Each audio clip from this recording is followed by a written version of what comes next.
Hand hygiene and infection control. In the healthcare setting, hand hygiene and infection control are of utmost importance to prevent the spread of infections and maintain a safe environment for patients, healthcare workers, and visitors. As a certified nursing assistant, it is crucial to understand and practice proper hand hygiene techniques and infection control measures.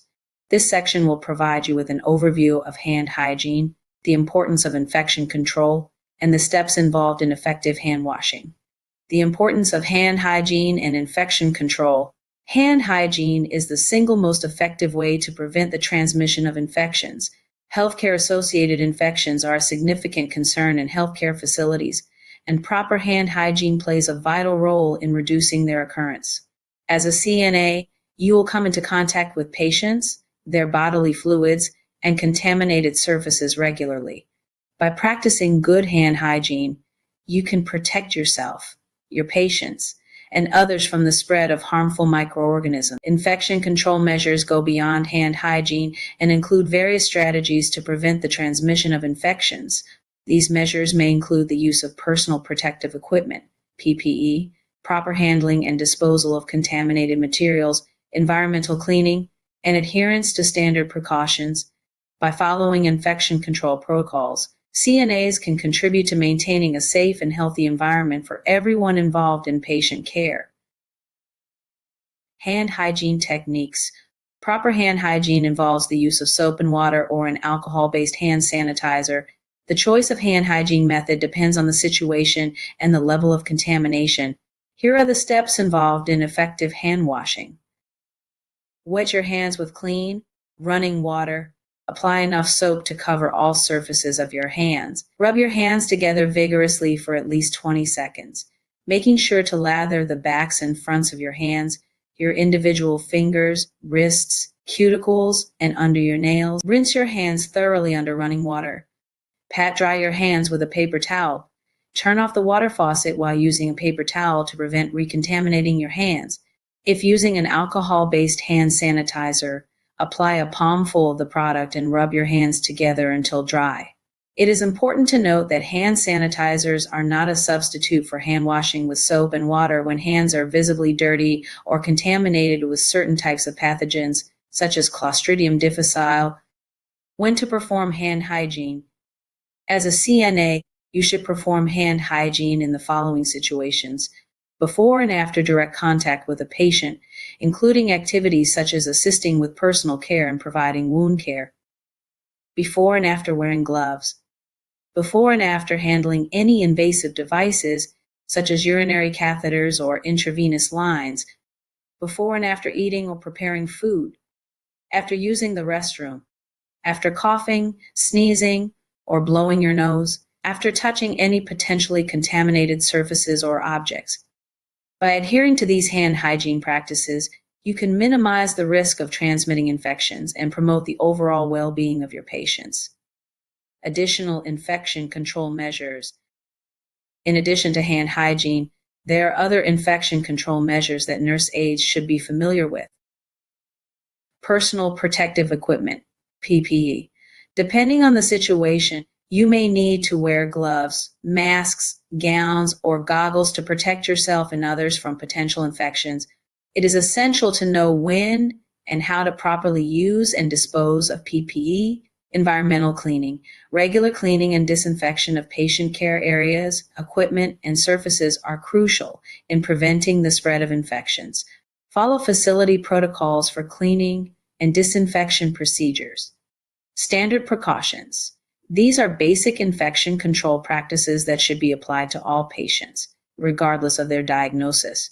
Standard precautions include hand hygiene, the use of PPE, safe disposal of sharps, and proper handling of contaminated materials. Respiratory hygiene, cough etiquette. Encourage patients, visitors, and colleagues to cover their mouths and noses when coughing or sneezing. Provide tissues, no-touch receptacles for disposal, and hand hygiene supplies in easily accessible areas.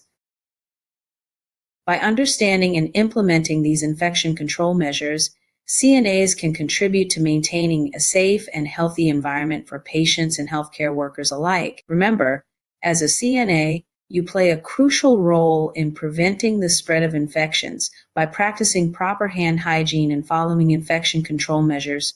You can provide quality care while minimizing the risk of healthcare associated. Please proceed to the next video. Vital signs measurement.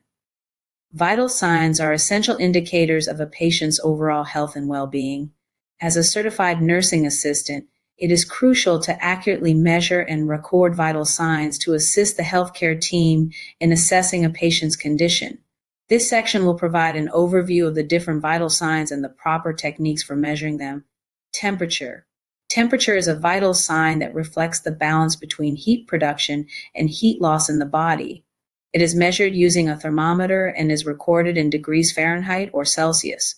The most common methods of measuring temperature include oral, axillary under the armpit, tympanic in the ear, and infrared or thermal on the forehead. To measure oral temperature, instruct the patient to place the thermometer under their tongue and close their mouth.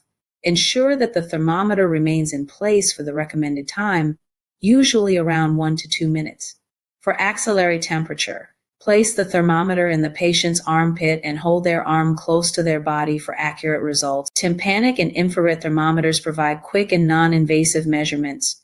To measure tympanic temperature, gently insert the thermometer probe into the patient's ear canal and press the button to obtain a reading. For an infrared temperature, point the thermometer at the patient's forehead or wrist, following the manufacturer's instructions. Pulse. Pulse rate measures the number of times the heart beats per minute and indicates the heart's efficiency in pumping blood throughout the body. The pulse can be felt in various locations, including the radial artery, wrist, carotid artery, neck, brachial artery, inner elbow, and femoral artery. To measure the pulse, place your index and middle fingers over the chosen artery and apply gentle pressure until you feel the pulsations. Count the number of beats for 60 seconds to obtain the pulse rate per minute. Ensure that you record the pulse rate accurately and note any irregularities or abnormalities. Respiration. Respiration refers to the process of inhaling and exhaling air. Respiratory rate measures the number of breaths a person takes per minute. It is essential to assess a patient's respiratory rate to monitor their breathing pattern and detect any abnormalities. To measure respiratory rate, observe the rise and fall of the patient's chest or abdomen for 1 minute. Note the depth, rhythm, and any signs of difficulty or distress during the assessment. Blood pressure. Blood pressure measures the force exerted by the blood against the walls of the arteries. It consists of 2 values: systolic pressure, the pressure when the heart contracts, and diastolic pressure, the pressure when the heart relaxes.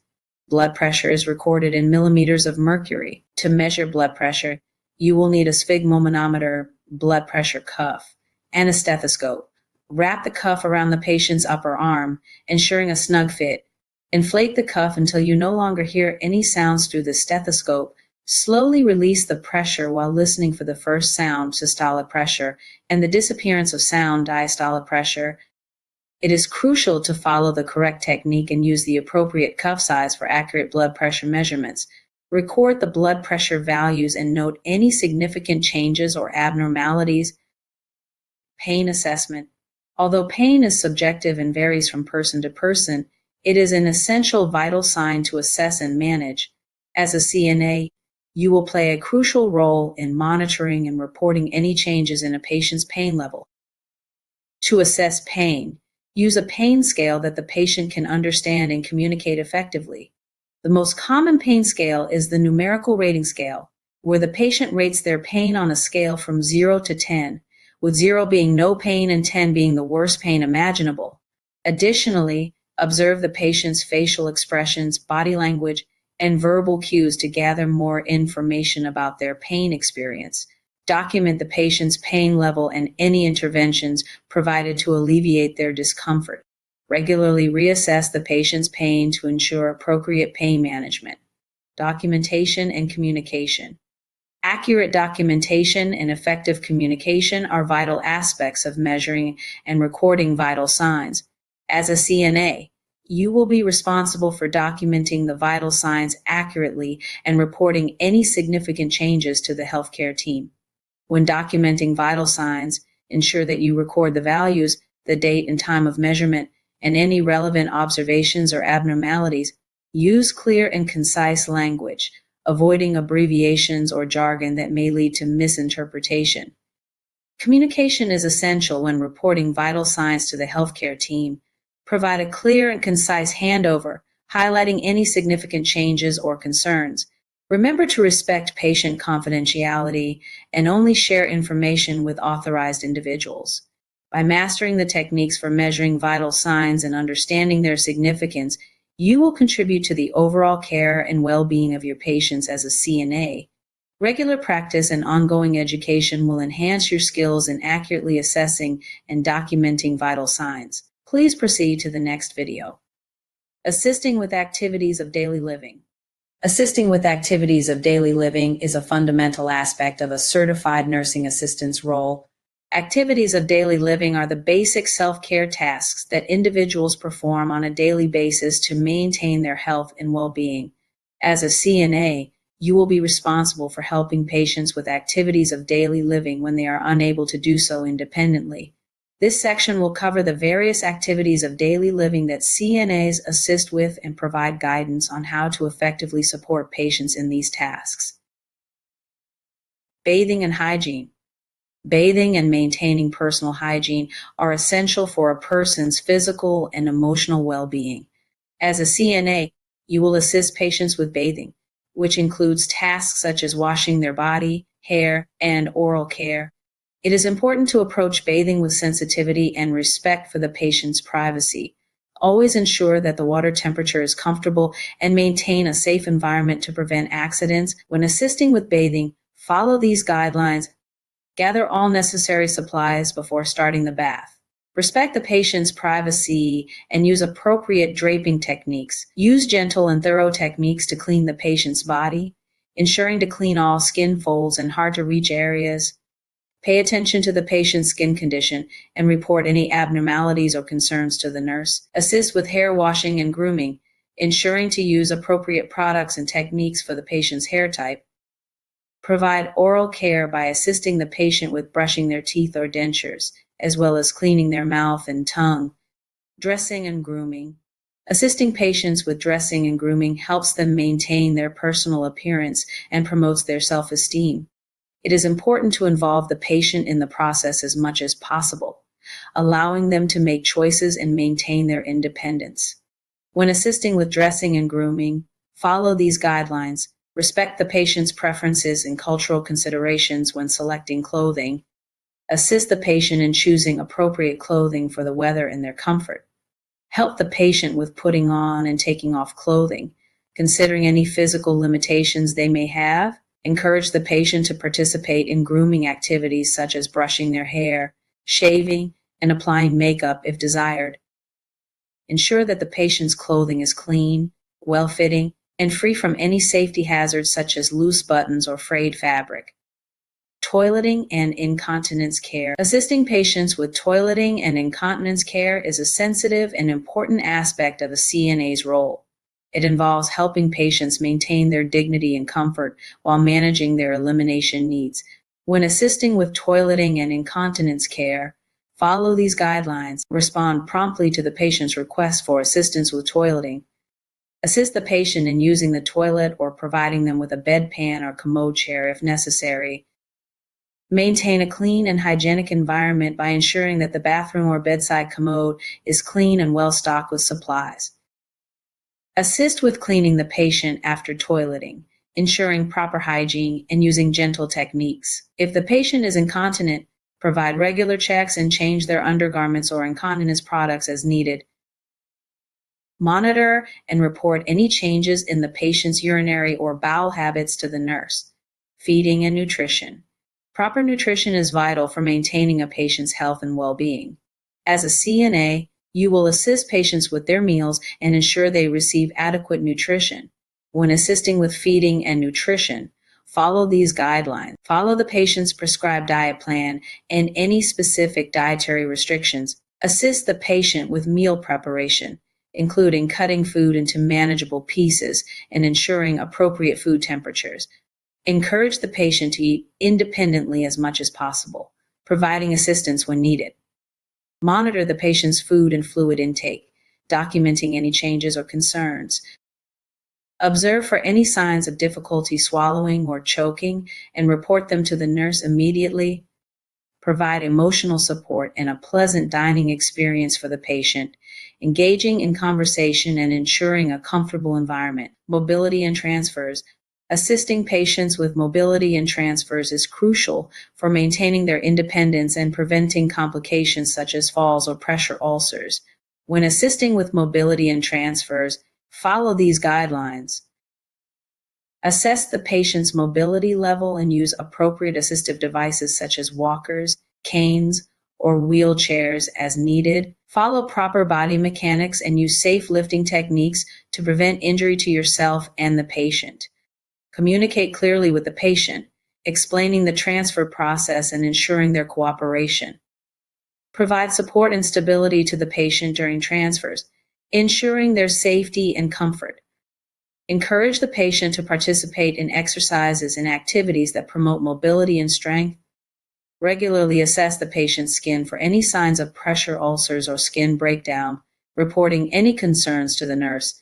Assisting with range of motion exercises. Range of motion exercises help maintain joint flexibility and prevent muscle contractures in patients who have limited mobility. As a CNA, you may be responsible for assisting patients with range of motion exercises. When assisting with range of motion exercises, follow these guidelines. Follow the prescribed range of motion exercises provided by the healthcare team. Explain the purpose and benefits of the exercises to the patient. Support the patient's limbs during the exercises, ensuring gentle and controlled movements. Encourage the patient to communicate any discomfort or pain during the exercises. Document the patient's response to the exercises and report any concerns to the nurse. Regularly assess the patient's range of motion and document any improvements or limitations. Assisting with activities of daily living requires empathy, patience, and respect for the patient's dignity. By following these guidelines and providing compassionate care, you will contribute to the overall well-being of the patients you serve as a certified nursing assistant. Please proceed to the next video. Patient safety and fall prevention. Patient safety is a critical aspect of providing quality care as a certified nursing assistant. One of the most common risks to patient safety in healthcare settings is the occurrence of falls. Falls can lead to serious injuries, such as fractures or head trauma, and can have a significant impact on a patient's overall well-being. As a CNA, it is your responsibility to take proactive measures to prevent falls and ensure the safety of your understanding fall risk factors. To effectively prevent falls, it is essential to understand the risk factors that contribute to their occurrence. Some common risk factors include age. Older adults are more prone to falls due to factors such as decreased balance, muscle weakness, and impaired vision. Mobility issues. Patients with mobility impairments, such as those who use assistive devices or have difficulty walking, are at a higher risk of falling. Medication. Certain medications can cause dizziness, drowsiness, or other side effects that increase the risk of falls. Environmental hazards. Cluttered or poorly lit environments, slippery floors, and uneven surfaces can all contribute to falls. Cognitive impairment. Patients with cognitive impairments, such as dementia, may have difficulty recognizing and avoiding fall hazards. By identifying these risk factors, you can implement appropriate interventions to minimize the risk of falls for your patients. Fall prevention strategies. As a CNA, you play a crucial role in implementing fall prevention strategies. Here are some key strategies to consider. Assessing fall risk. Conduct a thorough assessment of each patient's fall risk upon admission and regularly reassess as needed. Use standardized fall risk assessment tools to guide your evaluation. Communication. Share fall risk information with the healthcare team, including nurses, physicians, and physical therapists, to ensure a coordinated approach to fall prevention. Patient education. educate patients and their families about fall risks and prevention strategies, provide clear instructions on how to use assistive devices, such as walkers or canes, and encourage them to call for assistance when needed. Environmental modifications. Create a safe environment by removing clutter, ensuring adequate lighting, and securing rugs or mats. Install grab bars in bathrooms and handrails in hallways to provide support. Assistance with mobility. Offer assistance to patients when moving or transferring, especially those with mobility impairments. Use proper body mechanics and assistive devices to ensure safe transfers. Medication review. Collaborate with the healthcare team to review medications and identify any that may increase fall risk. Adjustments to dosages or timing may be necessary. Regular exercise. Encourage patients to engage in regular exercise programs as appropriate to improve strength, balance, and coordination. Bedside safety measures. Ensure that call bells, personal items, and necessary equipment are within reach of the patient to minimize the need for them to get out. Please proceed to